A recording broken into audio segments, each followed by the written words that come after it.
Mi invitado tiene una maestría de un seminario bautista, doctorado de un seminario metodista. Y lo creerías, tú fuiste a un lindo seminario bautista y hubo un orador invitado. Y él hablaba y te gustó lo que dijo y de pronto comenzó a hablar sobre demonios. ¿Por qué te inquietó eso? Bueno, en realidad ya había terminado la clase, terminó y solo hablaba con él, alguien que era un pastor. Y él nos decía sobre su día y él dijo, ¿saben? Hoy ministramos a 3 personas con demonios. Y primero que nada me emocioné porque pensé, ay vaya, porque aquí estamos, esto es del Nuevo Testamento y pensaba, haremos algo aquí. Y voy a aprender algo y luego él dijo, verán, 2 de ellos eran cristianos. Dije, ay, no. El primer pensamiento en mi cabeza, yo no creo en esto. Yo no creo en esto ahora. En realidad nunca pensé esto con cuidado. Vamos, en realidad no tenía una teología desarrollada porque nunca cruzó mi...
Pero tenía ese fuerte pensamiento de que no creía en esto.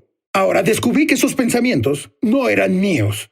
Pero en ese tiempo pensé que eran mis pensamientos. Seguro, alguien tiene un pensamiento y piensas que es tuyo. Y no necesariamente viene de ti. Pero continúa. Sí, dije, no creo en esto. Pero por lo siguiente, debía salir de ahí. Pensaba, debo salir de este lugar. Me disculpé, ay caray, debo ir a casa. Y en mi carro manejaba hacia la casa y pensaba, ¿cómo pasó esto? ¿Cómo un cristiano tenía un demonio? Yo solo me preguntaba, ¿cómo podía pasar? Y luego el Espíritu Santo invadió mi pensamiento y me habló tan claro. No fue algo audible, pero sí muy cercano.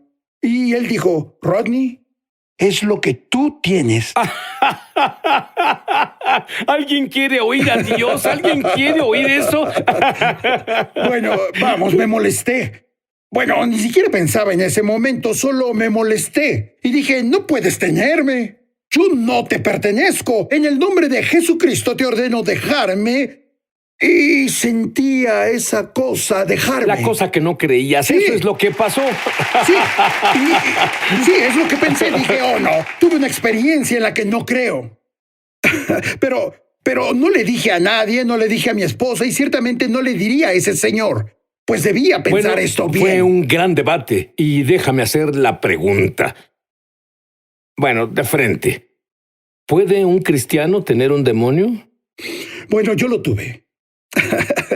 Y soy un cristiano, pero una de las cosas en las que tuve que trabajar en realidad es el lenguaje que hay en el Nuevo Testamento. Porque esa palabra posesión demoníaca, esa palabra posesión en realidad no es una buena traducción del griego original. ¿Qué debe ser? Debe ser una persona tiene un demonio. Es la palabra como el sujeto, el verbo hace eco, y luego en realidad el demonio. Así que una persona tiene un demonio Entonces debe ser un cristiano, tiene una enfermedad. Sí, una persona de hecho se usa así. Un cristiano tiene una enfermedad. Juan el Bautista tenía un abrigo de camello. Verás, María tenía un hijo. Es así, una persona tiene esto. O una persona tiene una ofensa. No es que el demonio tuviera a la persona. Otra vez en que se usa es un verbo muy general. Daimonizomai. Puede hablar sobre, tenía al gadareno. O puede hablar sobre, oye, tengo un espíritu que me acosa. Y la palabra opresión probablemente describe mejor que una persona tiene un demonio. Porque un cristiano no puede ser propiedad de un demonio, pero puede ser oprimido por uno. Bueno, es una línea fina. Algunos dicen que un cristiano no puede tener un demonio en su espíritu, pero de seguro pueden tenerlo en la carne, tal como se enferma. Sí. En la carne. ¿No Así es es. pecado? No es pecado si puedes deshacerte de él y no hacerlo. Sí. Si lo mantienes el resto de tu vida. Así es. Bueno, dime sobre brevemente tu primera liberación. Mi liberación pasó unos meses antes y para entonces me mudé a Washington y era un pastor en una iglesia. Mi esposa hizo una cita para mí para ministrar a una de las jóvenes, ya que pensó tenía un demonio. Para este tiempo mi esposa y yo hablamos sobre esto. Ella la invitó y le pregunté a mi esposa, ¿por qué hiciste eso? Nunca he hecho eso antes. En realidad no sé qué hago. Ella dijo, tú eres su pastor, así que tú debes hacerlo. Y usó ese argumento en mí de ser pastor. Y bueno, tuve que hacerlo. Y ella vino y tuve un poco de instrucción telefónica, pero en realidad no sabía, así que no sabía cómo comenzar esto. Y bueno, es que nunca vi uno. Y pensé, solo leeré una escritura. Ya sabes, tal vez puedo expulsarlos y leí la escritura, pero no funcionó. Entonces dije, bueno, oremos. Y todos inclinamos la cabeza y cerramos los ojos y oramos, lo que, por cierto, no cierren los ojos cuando ministren en esta área. ¿Por qué? Bueno, porque quieres ver lo que sucede. Bien. ¿Entiendes? Quieres observar a esta cosa. No quieres cerrarle tus ojos a un demonio, ¿entiendes? Pero nadie me dijo las reglas y no las conocía. Así que la hice cerrar sus ojos y yo oraba y en cuanto terminamos la oración veía para arriba. Mi esposa veía arriba y ella no podía abrir los ojos. Dije, ¿a qué te refieres con que no puedes abrirlos? Ella dijo, no puedo abrir mis ojos. Miré a mi esposa y dije, ¿en qué nos metiste? Y bueno, pensaba... Pero dije, en el nombre de Jesús ordeno a que esos ojos se abran y ¡pum! Se abrieron. Dije, ¡wow! Funcionó. Y luego ella no podía oírme. Estaba sorda. Y luego dije la misma cosa. En el nombre de Jesús. ¿Estaba sorda en lo natural? No, solo Era que los de demonios pronto ella estaban... vio mis labios moverse. Pero no podía oír nada. Y luego dije, ordeno que esos oídos se abran y ¡pum! Se abrieron. Sí, sí. Y por las siguientes horas, varias horas, esa fue la peor experiencia de mi vida. Pero bueno, yo no sabía si se fueron porque los expulsamos o los cansamos, pero al final se fueron. Ajá. Pero al final de la noche vi su cara y vi la cara de la libertad. Y dije, Señor, no me gusta el desastre, pero amo esa cara. Y lo haré por eso. ¿Y en esa gloria qué pasó? Pero en esa gloria, ella se liberó. Me dijiste algo más que es muy importante. Al desarrollarse el don en ti de liberar personas, comenzaste, bueno, tengo 1000 personas que se liberaron hoy. Comenzaste a verlos como individuos, no como una corporación Sí. o un trabajo que hacer. Pondré un vendaje, adiós. Dime la diferencia. Cuando comencé a ministrar en esta área, era solo un trabajo. Y no veía a la persona como persona. Tenía un trabajo, voy a expulsar a un demonio y ese era mi trabajo. Incluso te sacrificaría en el altar de mi horario para sacar esa cosa. Y luego el Señor me mostró a las personas como Él las ve. Y hay un corazón de compasión que comenzó a crecer dentro de mí, que en realidad cambié de solo tener un trabajo a ver a la persona como la prioridad. La persona es lo que importa. Y esto, su liberación necesita ser un encuentro de amor con Jesús. Y yo debía cambiar como lo hacía, y el Señor lo hizo haciéndome ver a la persona, como Él ve a la persona. ¿Temes a los demonios? Tú has orado por miles Sí. para liberarlos. ¿Temes a los demonios? Verás, lo demoníaco usa la misma estrategia, el miedo, la intimidación y el engaño. Quieren que les temas, en realidad hacen cosas para que les temas. Por ejemplo, si algo se manifiesta, esa cosa solo se manifiesta y te retiras.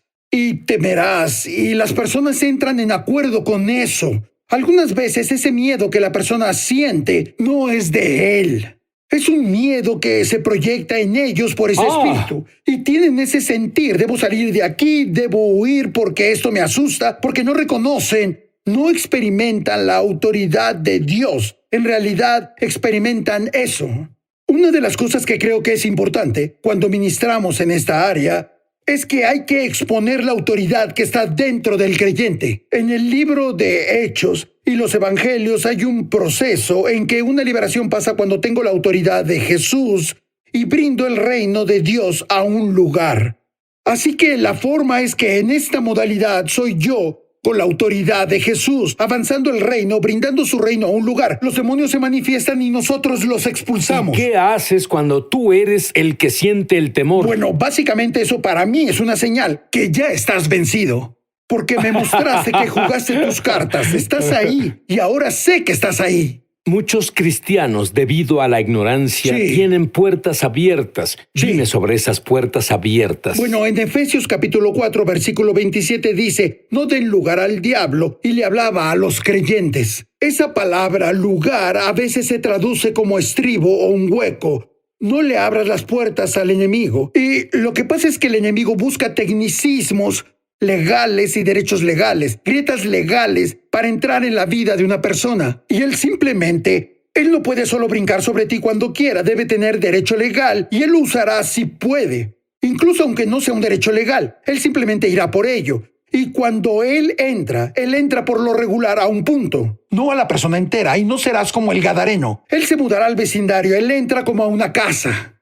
Y si puede entrar en esa casa y establecer algo en esa casa, luego irá por la siguiente casa y a la siguiente casa y la siguiente casa. Lo que pasa conmigo, tenía unos lugares que tenía en la oscuridad, lugares que eran secretos, el lugar del que me avergonzaba, y no llevaba ese punto a la luz. Y abría una grieta a mi vida. Ahora, él no me tenía completamente porque camino con Jesús, estoy en el equipo de la iglesia. Guío personas a Jesús y todo eso. Así que hago algunas de las cosas que debo hacer. Pero ese lugar oscuro tenía una puerta abierta. Y es ahí donde él sembró caos en mi vida.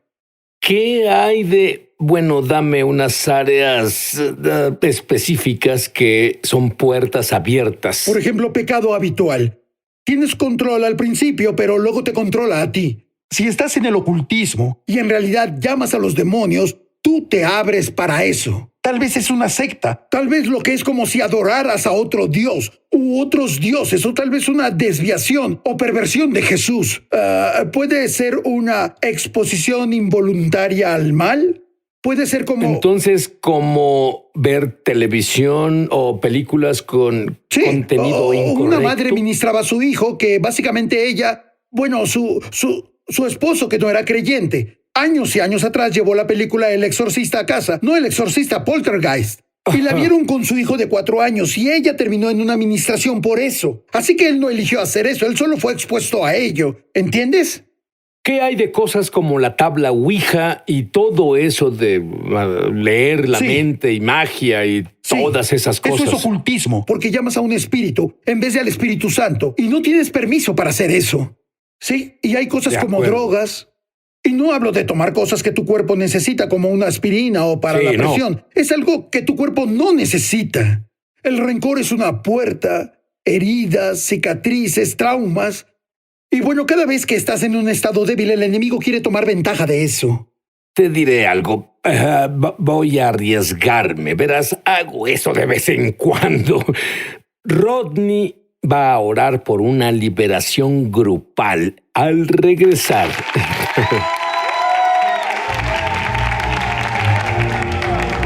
Ya volvemos a su programa Es Sobrenatural.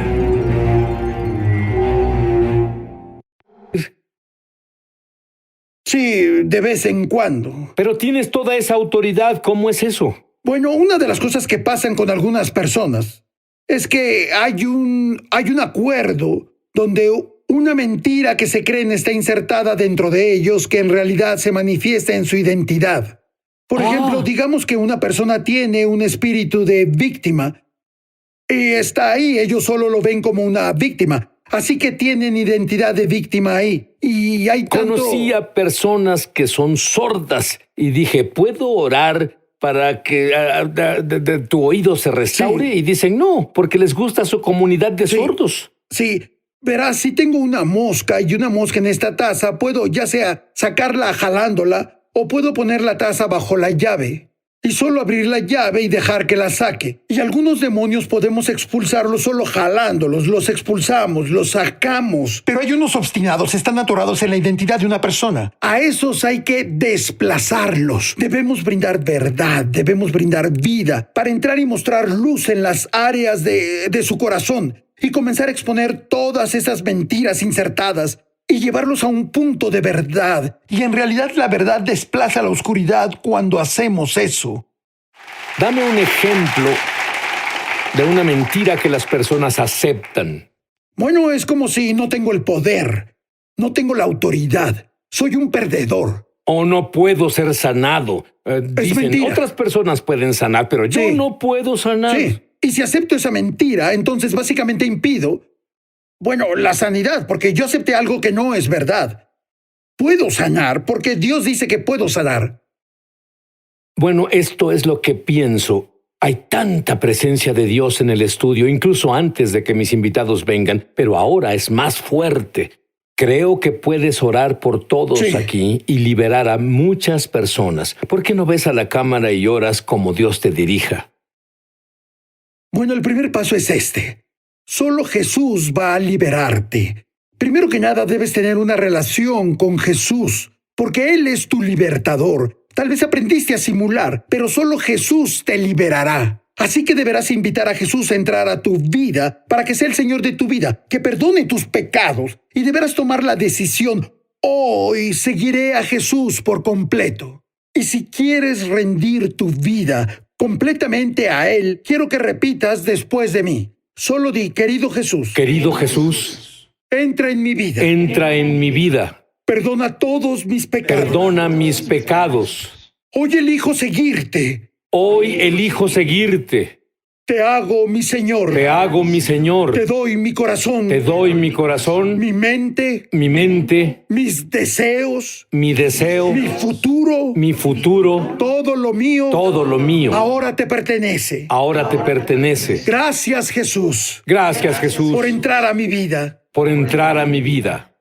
Ahora, si dijiste esa oración, sabes que Jesús vino a tu vida. Ahora, Colosenses capítulo 1, versículo 13 dice esto, que Dios nos liberó del dominio de la oscuridad y nos trasladó hasta el reino de su Hijo. Entonces la oscuridad no tiene más poder sobre ti. Y si dijiste la oración, o tal vez ya conoces al Señor desde hace un tiempo, pero te encuentras atado, solo quiero que sepas que es tu derecho nato ser libre, porque no estás en ese dominio más. En realidad estás en el reino de Dios, el reino de su Hijo. Y ahora que Cristo está en ti, es tiempo de ejercer tu autoridad. Así que quiero que repitas después de mí.